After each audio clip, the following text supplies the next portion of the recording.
You're with Pastor Troy right here. We're getting excited. We got a special program for you. You're going to be seeing over the next few weeks until we get ready for season 2. You're going to be seeing the best of the On the Dock season 1. These will be coming at you hard and steady. I want you to get them out there. Check them out. Help us get them out to your friends. We want to see you on YouTube, Spotify, and iTunes as well. But this is the best of, get this, the best of season 1. Get ready for it. We're going to be coming at you with a super season 2 coming up this August. We'll see you soon. Enjoy this episode of On the Dock season 1, best of.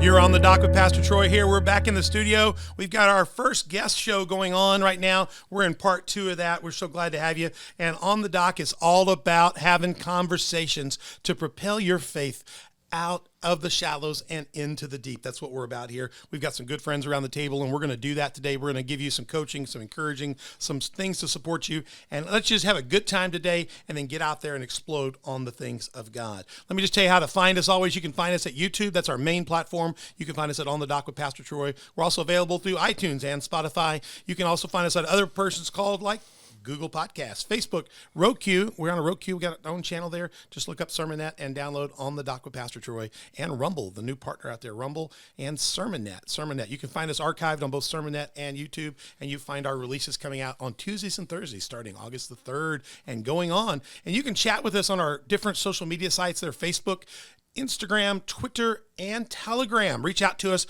Our people online, Donna Kranuski, our executive producer, she'll be glad to chat with you and talk to you. Remember, we just do friendly stuff here. We're all about propelling people, not damaging people. So say kind things, ask things, and we'll get good responses back to you. And then when you get to those sites, those platforms, hit subscribe, like, share, comment, notification. Help us get the word out there, and you can do that by using those different features on the various platforms. Finally, my Patreon. We're a Patreon product, and you can become a partner of On the Dock. You can become a partner and support us or become a sponsor. Check that out at Patreon. Become an On the Dock partner today, and you can go to Patreon and check that out and look us up, On the Dock with Pastor Troy, or you can go to onthedock.org and find all this stuff. You can find the links to our Patreon site. You can find the links to all our podcasting sites. Everything's at onthedock.org. And if you have any problems, you got any concerns, just email us at info@onthedock.org.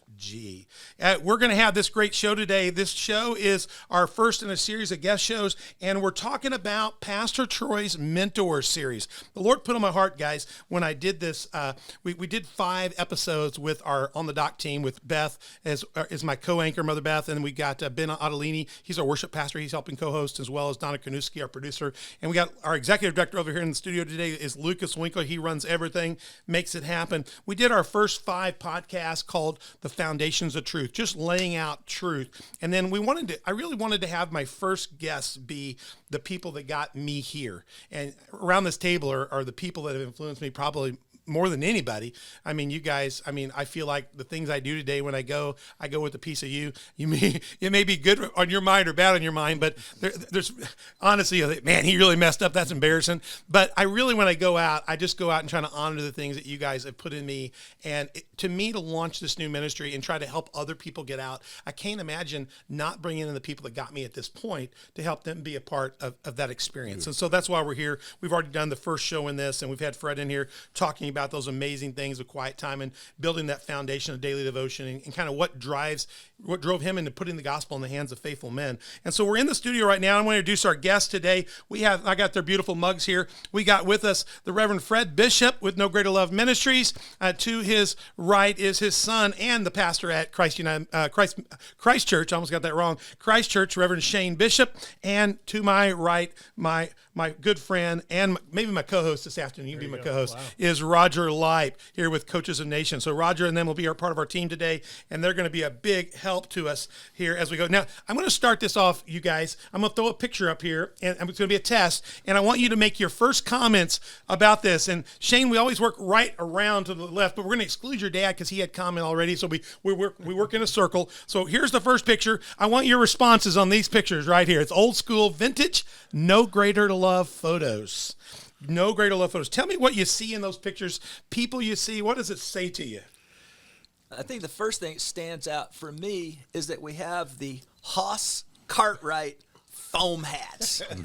You guys remember Bonanza, right? I mean, we got the Haas Cartwright. I mean, I'm thinking from the bill to the top might be 3.5 feet. So that's the first thing that jumps out to me. I saw the silver jackets. Did you see the silver jackets? Kind of roller derby style jackets. Do you still have your silver jacket? Not anymore. No. I have mine. I have it in the back of a closet. Man. I do have it in the back of a closet. Wow.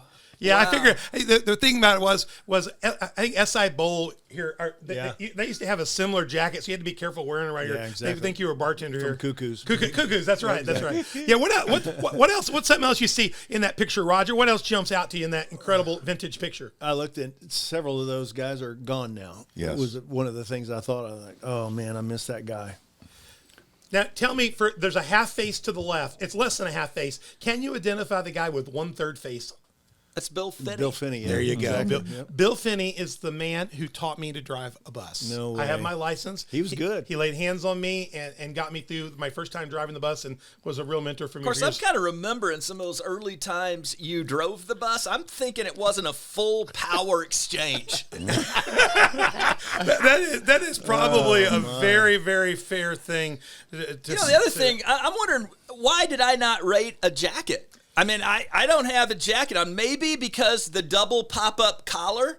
There you go. It somehow maybe threw the mullet off. I don't know. I wanted you to explain. I don't have a jacket. I wanted you to explain the mullet. The mullet, you're sporting it then. Well, let's just be real honest. I mean, mullets are coming back, and a lot of They the are. reason why is because people have seen this picture and they go, "My gosh, he looks great." Well, I was going to say here, they're back in. That's Was- style, Was man. this was this somewhere in? I know you were at Heron Church serving in those days. Was this in the time frame when you turned that into a ponytail and sold the ponytail for money to get us to one of the camps or something we were doing? I remember that. You auctioned. That didn't happen, I don't think. I kind of remember. Sure? it. Yeah, Are you sure that wasn't what happened right before you woke up? It might have been. I just remember. But you look good in that. Why, thank you. And I think you could do it again. It's No. coming in, party in the front, business in the front, party in the back. No, I always tell people I used to have hair just like Peter Frampton, and today I have hair just like Peter Frampton. He too is balding, and what's not turning white is jumping ship. All right, so that's where we are, dude. Fred, you got any defense here on any of this? No, it all rings a bell with me. All right, I got another photo for you. Shane, there's you and your dad. Your dad, are you guys somewhere in Israel on one of the EO trips? Where are you at? Yeah, we're. I think we are at Megiddo. Yes. In Megiddo. Yeah, I that's love probably the Jezreel Valley behind us. that. A lot of things have happened in that valley. Yeah, no kidding. A lot of things are gonna happen in that valley. Absolutely. But I remember Dad got a hold of me before this particular trip, and he said, "Hey, I got some great news for you." I said, "What's that?" He said, "I'm willing to go on the trip." I said, "Great." He goes, "I just have 2 conditions." I said, "What is it?" He said, "That I room with you and that you pay for it." And I said, "I'll go 1 out of 2. So I got my own room, but I did pay for his room. I wasn't going to sit there with a snorer. Okay. But, so we're okay. Let me ask you a question. What caused you not to want a room in Israel with somebody that snores? Oh, because the first time I went to Israel, I roomed with the Reverend Troy Benetton. This man could snore the paint off a wall. I woke up the first morning and all the paint had fallen off the wall and was on the floor. I had to call for housekeeping to vacuum the paint off because he had snored it all off. It Down was to one the of the drywall. it's still one of the things in my life for which I currently need counseling. Well, I want you to know that I am currently seeing a counselor for PTSD as a result of that trip. because I'm just dead asleep. I'm exhausted, and in the middle of the night, I get hit by a pillow at a full 90-mile-an-hour fastball. It just boom, and you're just stunned out of your sleep and like, are we under attack? What's happening? And Shane's wide awake, sitting there, and he threw the pillow, and he said, finally, he looked at me, and he says, I've decided if I can't sleep, you're not sleeping. That's exactly right. That's exactly right. You're not going to sit there and snore and keep me awake while you sleep. If one of us is up, Captain, we're both up. So since then, I've been under traumatic stress. I don't sleep well at night. I have sleep disorders for the last 20-plus years. We'll call the ambulance. And then I want to point out that he called Beth and whined about it. I couldn't believe it. He's calling Beth whining. She doesn't hit me in my sleep. I mean, she does. You just don't remember it. So listen, Shane, this is really cool. You share your dad with a lot of spiritual brothers. And you have done that so gracefully as long as I've known you, you share your dad with so many. And your dad is undoubtedly a legend to so many men. I mean, your dad is just, he's like Clint Eastwood. And in the nation of Honduras, your dad is he's an apostle. He's an apostle to that nation. No doubt. Honduras is a Christian nation today, not a Catholic of Latin America. All the rest are Catholic. But in Honduras, it's Christian. And he's part of the original people that they saw coming. And he changed a Latin Catholic nation to being a Christian Protestant nation. Amazing. Yep. Just amazing. And you share with that. And indirectly through that, many of us have been led to Christ. We've gone into training with you guys. Tell us about what it's like to share your dad with so many men. Well, I think the first thing you have to be aware of is that I'm really a terrific guy, Troy. I don't think there's any way to kind of escape that reality. The reality is I never had any choice. Dad has a very specific call to men's ministry. And it was never something you sit and think, man, I'm sharing it. It was something I grew up in. It's like I think a fish would be the last person to tell you about water. And it was just the water that I was in. It was the air that I breathed. Dad poured into men. I was blessed to be one of those men. And the fact that I am his biological son was just always a bonus. But never occurred to me one time that I'm somehow giving up something. It always seemed to me, and the two of you would be great examples. I didn't have a brother, but I have brothers, and you guys serve those kind of roles. And I could add several other guys, and some of those guys I haven't seen in 2.5 decades. But for me, it was never something I gave up. It was something I received. I got brothers out of it. Well, I've got 4 other brothers. I got a sister. I got siblings. I'm the oldest. And the best thing about coming into a relationship with Christ, and when I get led to Christ through the work you were doing in Heron and met your dad and got engaged there, was that I got an elder brother. I've never had an older brother. And I've had that the whole entire time, and I just can't tell you how much I appreciate that.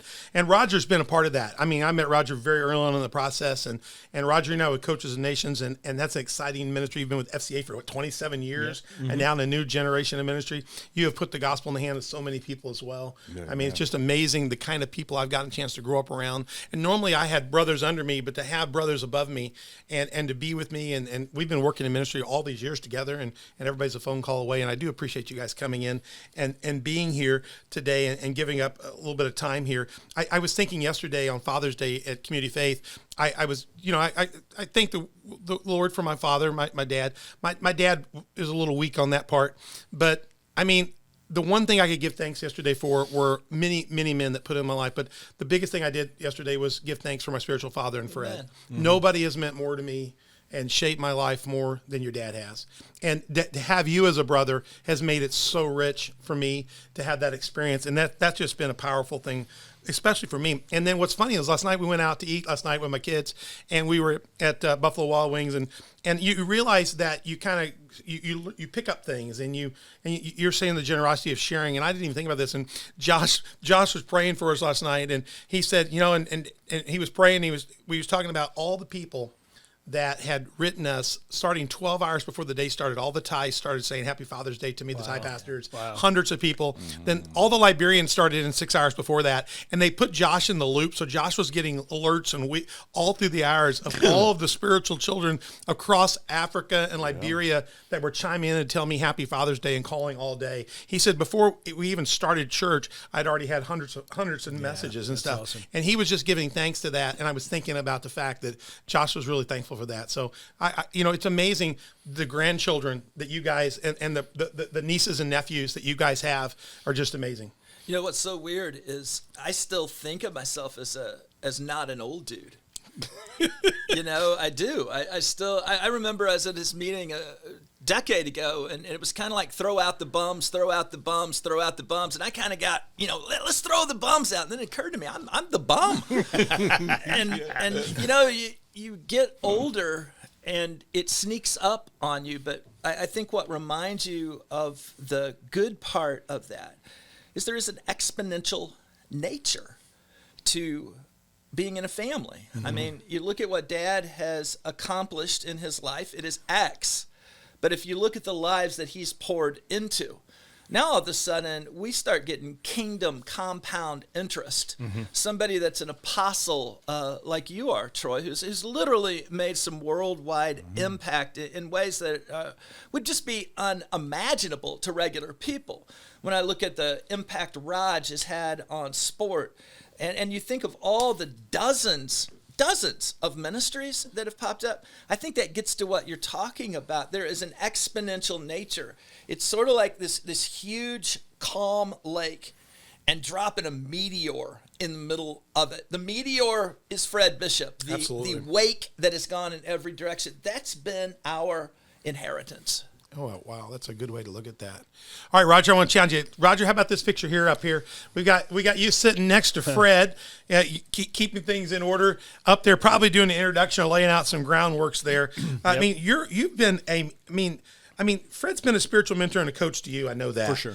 But you've uniquely been in position for a lot of years. I've gotten to help Fred out in the field as a field secretary, but nobody's probably been the armor bearer to Fred more than you have. What's it been like serving as an armor bearer and walking next to him? At the same time, your ministry has just we all go and do stuff, but in the meantime, your ministry's huge. Yeah, I mean, you're traveling around the world. You got multiple books. You got things going on, but yet you've never missed a day of coming to the battle line with Fred with the shield drawn and ready to go. Well, that's the thing. I remember having a sense of calling when I was 16, but I'm a kid in Southern Baptist Church in Carbondale. Good grief, that either meant you were a pastor, and I looked at that and I said, no, thank you. I would be a horrible pastor. Or it meant you could be a missionary to some place you can't pronounce. And I'm like, neither one of those seemed all that appealing to me because they don't play baseball there. And no, forget it. That doesn't make any sense. And so I stumbled along, not having any idea of how to pursue my faith in Christ or how to develop this or to pursue a calling. No clue until I began volunteering with No Greater Love in the early 80s. And again, cluelessly stumbling along in the thing. And then all of a sudden, but there was something there to grab onto that had life. It was something that had purpose and direction and passion that was similar to my life in sport. And I'm going, okay, this is as passionate as that. Is this, okay, let's try this. You can go knock people down. This is awesome. Let's do that. But old wrestler mentality, I love to grab something and struggle with it. Let's go. And so saw that happening, and then all of a sudden Shane and I talked, and suddenly I'm helping do some things with Fred, and I'm thinking, okay, I'll do anything I can to help. So suddenly that turned into part-time kind of contract labor sorts of things, and then suddenly the ministry inherited some money, and they thought, where do we invest this? And they said, well, let's invest it in Roger. And I thought, okay, deal. My wife thought that was a great idea because it had the word salary attached to it as opposed to the word commission. And coming from, she wanted security, and this was a little bit of salary versus a potential, okay, let's do it. And it was the launch of, for me, the real education and development process that I needed to give me a chance to succeed and work on my own. Just working beside Fred these years, what is give me a number one or number two feature that you see that stands out that you think really drives at the heart of of what's led and driven No Greater Love to be where it is today and what it's done to other people's lives? I think a couple of things. At the bottom line, it's about commitment. Yes, I'm committed to the Lord, but I'm also committed to these people, and we'll pay whatever it costs to see them succeed. That's a big deal. And then the second one is it's intensely relational, not haphazardly relational. No, very intensely, purposefully, relationally driven, more than programmatic. No, it's not about programs. It's not about this stuff. It's about the people. So let's find ways to help them fulfill the purposes God made them. Let's figure out what that is and drive hard after it. That's what I've watched Fred do for all those years, and that's what I try to do now. Well, let me turn to this one. I'll throw this up on the screen for you real quick here. Years ago, this is actually in, let's see, circa, I put it in my notes here someplace. I can't see it here. 91. I think it's older than that. I was going to say 1993, copyright 1993. So we got a few more years. You put out this book that you wrote. You two guys, Shane and Roger, you guys did through your dad, as told by you guys to him. You put out The Road to Ground Zero, and for me, let me just say this to you: the significance to me is incredible because I was already on the ride with you guys. I saw this happening, but I didn't know everything about your dad and what got him to be able to do this. And I was researching this a few years ago. I was doing a series, and I was trying to get at the heart of this kind of stuff. And I went back and read all this stuff from Sammy. Yeah. I went and read Sammy's stuff about your dad. It's out there. Yeah. There's serious stuff out there. I don't know if you did that in preparation. I went and read his books and his virtues and what they look at, and it's quite compelling what happened. And what you guys talk about is exactly in sync with that, and it's just incredible. But, I mean, I read that, and it really helped me think about, how do you find your starting point? And when I felt like I found mine, and for me, that was when the Lord called me, and I kind of separated, and I kind of went off into seminary, but that wasn't even really it. Really where I found mine is when I got a chance to launch out and start planting churches. That's what really God called me to do. And when I left seminary and got a chance to get out there and start Highland Hope, that was a starting point, kind of, and I got the chance to do some of that stuff. But what was the greatest moment was when we were in La Entrada, and you said, and I said, I'm ready to get out of the boat, and you said, well, La Entrada is a good place. I don't do any good here, so that can be yours. And then La Entrada was very successful. We did that with La Cosecha, and it went very well. But the moment we got back from that trip with Beth and I and the kids, $30,000 a whole month there, successful crusade, church started. That's when Reverend Pay Cooper Mundelo stood up in the service. We were giving the report at our church in Pawnee. He stood up and said, would you come to Liberia and do the same thing? Whoa. And it's that door that opened that led us to 120 churches in Liberia that we planted. Wow. And then on down to Thailand with 26 pastors. Even with the drought there of COVID hitting and they're shut down, the pastors are now on Zoom. Many of the pastors had to go back to from the prostitute areas that they're ministering in. Many of them had to go back to the farms. They came to the city to make money, working in the larger city, but many of them had to go back to the farms to survive. And what's happened is they're now preaching the gospel on the farms, which means that people won't come back into that lifestyle because we're ahead of it. So COVID's actually been a blessing for us, and the technology has allowed the world to get small real quick. So we're all together. So the Road to Ground Zero, for me, the significance is I bought a case of these when you first put it out. I still probably have about 20 left in the case, and every single person that's walked in my office and said, I feel called to ministry, any kind of level, I give them one of your books and I say, read this and don't come back till you've read it. And then when they come back, my first thing I do is I ask them, what is your favorite thing to do? And they go, well, I like to farm, or I've always wanted to do this. What is something you could do if you had money wasn't the limit you'd go do? And they say, well, I've always wanted to open this kind of business. And I always tell them, you go open that business because you're not ready to do this yet. Because this has to be the sole desire of your heart. And if they come back and say, I don't care about any of that, I just want to get in ministry, I say, well, let's get started. So this book's been significant. So I want to ask you guys, where did the idea of the book begin? And how did you put it together and why? Where did it begin? I don't even remember. Was it your dad taught about this, or were you thinking about this first? As I'm thinking, didn't somebody leave some money or something to the ministry? And Dad had kind of what we'd call a ping to write a book, to tell his story, because Three Behind the Curtain had been out. Jerry Jenkins did that with Sam Tippett.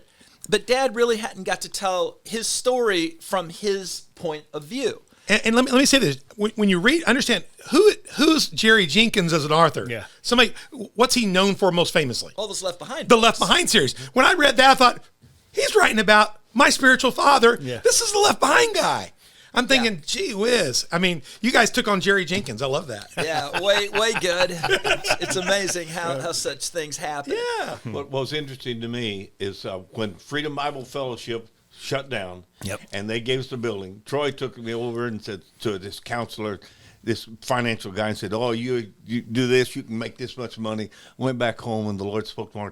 The only thing I ever gave you to do was put the gospel in the hands of faithful men. And so Roger came out of it. The book came out of it. We liquidated and did well. And you invested in the right direction. I'm sure glad you heard from the Lord on that one. No doubt, me too. What's great was how he decided to do the book. He literally got a cassette player Oh, no. and just told everything on his mind. I mean, dozens of cassettes. And what you really ended up with was maybe 100,000 word run-on sentence. It was sort of like if the book of Romans was a huge novel.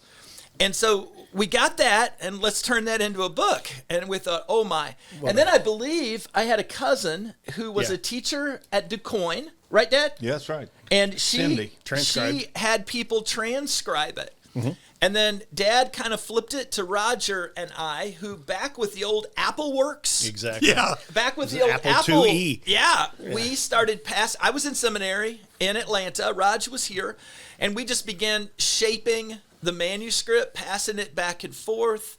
And that's sort of how this thing took form. So Dad began, and then we sort of shaped it, and we would show it to him. He would say yeah or no, and we went that way. And it was remarkable to me because some of the stuff that, like when you're around Fred a whole lot, there are going to be these big ideas that are going to be popping up. They're going to come in the shape of stories. Correct. But there's going to be a story, a big idea come out of that thing.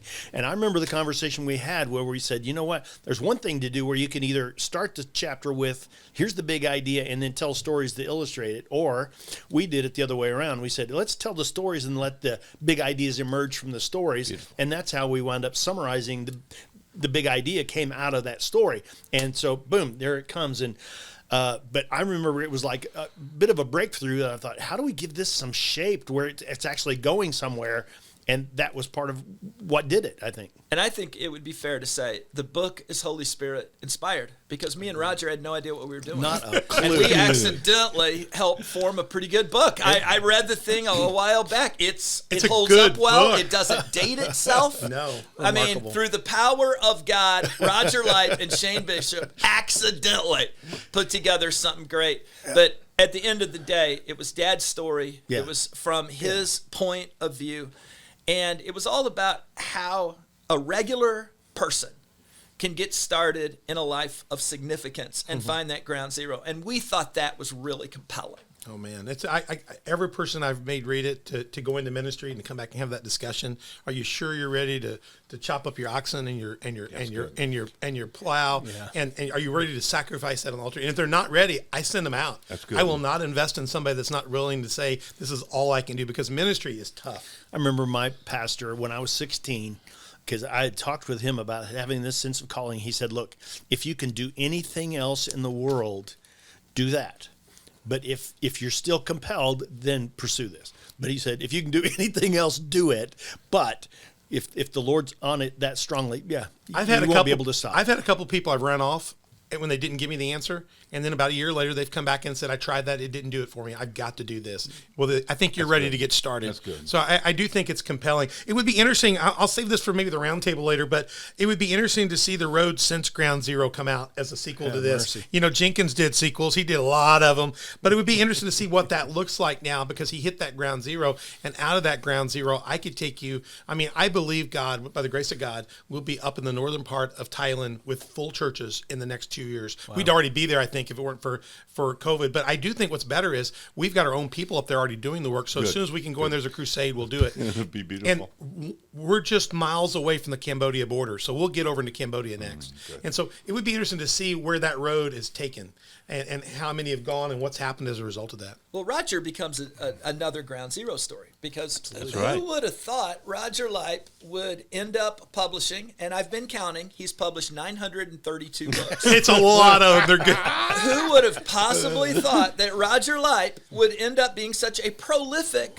author? Unbelievable. But that was sort of what started that. So No doubt. you talk about how that Ground Zero hits, but from Troy's apostolic ministry to Roger's books that he has produced, it goes so many directions, but it all begins with one story. No doubt. Absolutely. Just like the rock that hits the water and ripples out. I was telling a story yesterday that if your life really has good trajectory, you can drop the rock, but you can also skip that rock. And when your life skips through and touches lots of people's, you end up with different impacts in different spots. And your life has not just been a rock that hits. Your life has skipped through and touched many relationships, Fred. And those relationships are just streaming out. And it's really just almost like it's a good, John Wesley used a word that the Holy Spirit can be a contagion. We talk about COVID being a nasty disease and being infectious. Sin's infectious, but the Holy Ghost can be contagious. Amen. And it can cause an infection. And you have certainly been an infectious disease for the Lord over these years. Let me ask this question. Where have you seen, guys, and just anybody jump in here, where have you seen the road to Ground Zero really make that difference in ministry trajectories of people you've worked with? Maybe you've interacted with them, or they've had the experience here, they found their own. What are some of those examples? It's funny talking with Mark Jordan, watching him come out of that church in Louisville and what the things that have happened with him. And I remember when he was an engineer, he's a brilliant mechanical engineer, and talking with him when he was making road pavers. But you knew that wasn't what was in his heart. Road pavers are not in his heart. Mm-hmm. And I would talk with him about, because I was still in the marketplace doing these things, and we'd talk about ministry in the marketplace, and he'd say, yeah, but there was an itch in him to do something more. And to watch that happen with him and see him excel as he has, that's exciting to see that happening with a guy like Mark. Other thoughts? Mine's been with Sarge. Sarge, when he came with us, he set up a little quiet time like I did, prayed in the cemetery like I did, got him a little bus on it. And then one day we met with him and said, Sarge, nobody calls me Sarge. You've done well, you followed me well, and I thank you. But now you need to be you. And look, today in Vietnam, beautiful. Remarkable. It's absolutely remarkable what he's done, Yes, gorgeous. and Sue have done. Gorgeous. Just amazing. Let me ask you, what happens if we don't find, we're on the dock is about getting here, getting with some guys, getting challenged to get out and push out and find what God really wants to have you. What happens when we're born again, we know God and Christ, and we just really sit on the dock and we don't ever actually cut rope and go out through the past, get out into the deep? What happens if we don't find our Ground Zero? What do you think? What do you think's lost in there? What do you think's not gained? I'd be an absolute knucklehead. I mean, worse than I am now. I would just be purposeless and probably doing some Joe job where I didn't care about what I was doing, didn't care about the people, but I'd probably be some fool wearing sports jerseys, and I'm like, come on. No doubt. It would just be passionless. Yeah. For me, it's kind of strange, but I would have just been more than happy just to be a regular guy. I would have been. I'd just be more than happy just to be a regular guy. And when I got out of college, I wanted to teach history. I wanted to coach baseball. I wanted to be a coach. I didn't have any great aspirations for my life, other than I wanted to serve God and all of that, but I didn't want the life I've lived. I felt called to it. And it gets back to what you're saying, Troy. It was something you have to struggle with. But one of the things I got out of the road to Ground Zero, and one of the messages, so many people over the years have come up to me and they said, we want to get into ministry like your dad. I said, well, do you realize what my dad has done? Do you realize my dad has a bachelor's degree? Do you realize he has a seminary degree? Do you realize that he has to 100% raise his own financial support? Do you realize all these things? And for me, a lot of the road to Ground Zero was just helping people see what it takes to actually live what I'm going to call an extraordinary life. Like I said, I didn't sign up for an extraordinary life. I felt called to one. But Dad has, I think, done people a great service, because so many people have started off with these great ideas about ministry. And I've always thought, when I look at my pastoral ministry, people say, man, you must have had huge dreams. I'm sitting there thinking, I know 1 million people with bigger dreams than me. I've just been able to accomplish the dreams I had. Yeah. But a lot of people have these massive dreams. They're unwilling to pay the price for that. And for me, a lot of the road to Ground Zero was saying, folks, if you feel God's called you to big things, you just need to understand you don't start at the end. You start at the beginning. Yeah, it's like Elisha's call from Elijah, and he says, hey, I would like a double portion. You know what Elijah said? You've asked a very hard thing. I love it. I read that. That was today. Yeah, it's going Daily to be Walk tough, today. son. Not saying you can't have it. I'm saying you've asked a very hard thing. You need to think about this. Well, let me say this.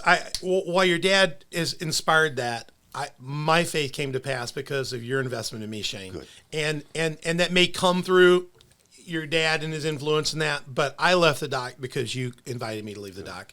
I met your dad in the process of leaving that, and that's changed my life forever.